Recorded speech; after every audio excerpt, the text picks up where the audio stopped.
Ukuba bendifundile ngeba ndiyibeka ngeEnglish lento lena ndisukela kwi-distorted truth. Yintoni i-distorted truth? I-distorted truth ifana naba bantu basindisweyo bokuqala babeshumayela ilizwi eliphilisayo besebenzisa isystem bagqiba zivula izipika ziphelele ingarhwexi uphethe impiliso ngomlomo kodwa izipika zakhe zibulala indlebe. Yimbiliso luyikhupha ngomlomo izipika zakho kuba uzivule zadistorta. Ezi zipika yengozi ziyayidistorta le truth, ziyayidistorta le mpiliso. Kangangokuba abantu bokuqala bosindiso befuneka ume kude kwisystem, ume kude kakhulu izokwazi uba noko uyive ikhala ngconanyana. Bangcono ke abakhoyo ngokuba bathatha abantu abakwaziyo ukuyimamela isawundi bayibhalanse sesawundi kamnandi, ile nyani imnandi iphume ngendlela emnandi. Apho ndiyakhona ke ndizama ukuthi nakwi-African spirituality siyiphethe inyani kodwa isingathi indlela esiyikhupha ngayo noko siyikhwaza ngendlela efika izigqabhuza indlebe.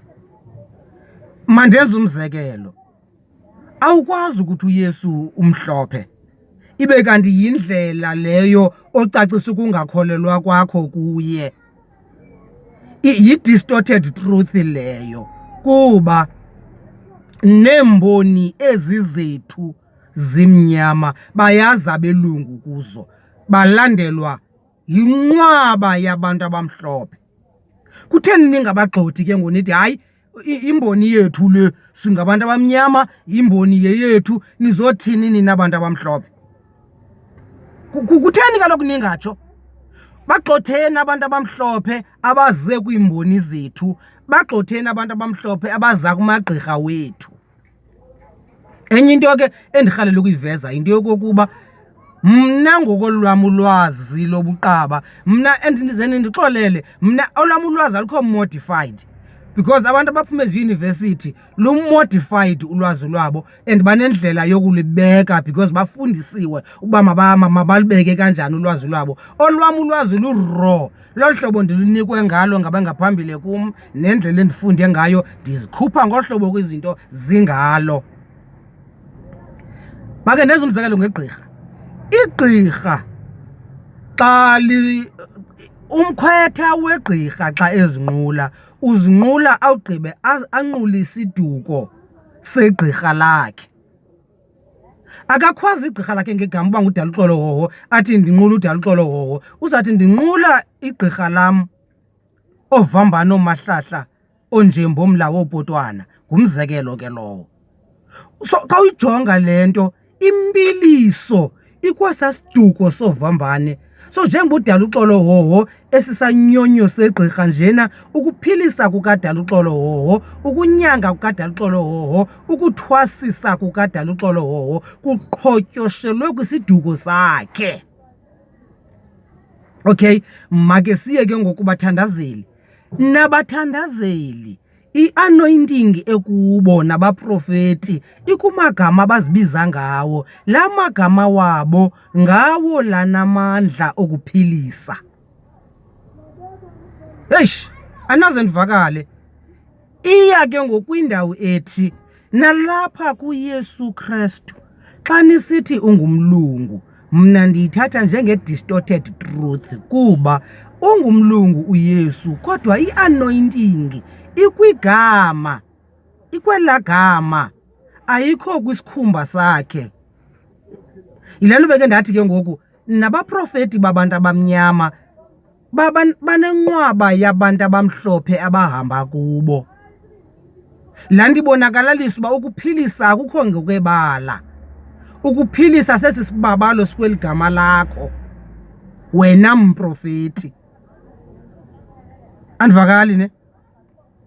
Uba kuthiwa uYesu uyaphilisa, ela gama lithi Yesu Kristu lilo eli kuthi kwawukhwazwa lona iidemoni zingcangcazele. Zingcangcazelwa kwawukhwazwe la gama. be it uYesu mhlophe, be it uYesu ngumJuda, ngumuntu webala, ngummuslim uYesu, lirasta uYesu, ngumuntu omnyama uYesu.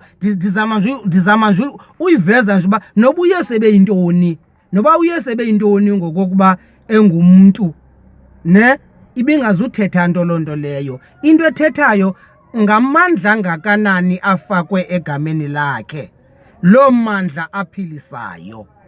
Ndiyithetha ke le nto ndingakhange ndibe ndiyacutha kumandla aphiwe abaprofeti bethu. Onxele ndiyabonqena ke mna koNongqawuse. uNongqawuse andimazi kakuhle, andiyichani kakuhle indima kaNongqawuse. Ndiyawoyika amagama owabiza, amagama endingawalandeliyo.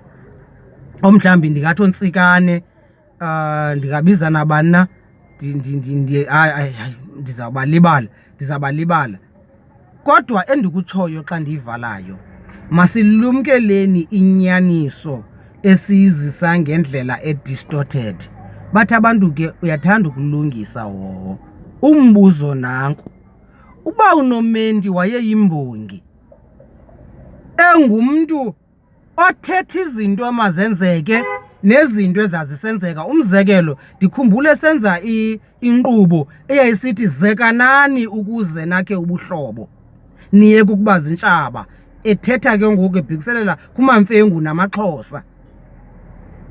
So imbongi ngumsebenzi wayo ukuza neembono zayo, izifake ebantwini, ijonge intlalo yabantu, kuba kade imbongi ingentlalo yabantu, ingentlalo ntle yabantu. Uba uMandla Myeko ebethi uba usendibanweni kuyathandazwa, bangena abefundisi babe babini, umzekelo ke bathandaze, uphakama kwakhe uba uMandla Myeko ebezinqula, awugqiba uzinqula athi camago, emveni koko ihambe inkqubo engakhange alwe namntu.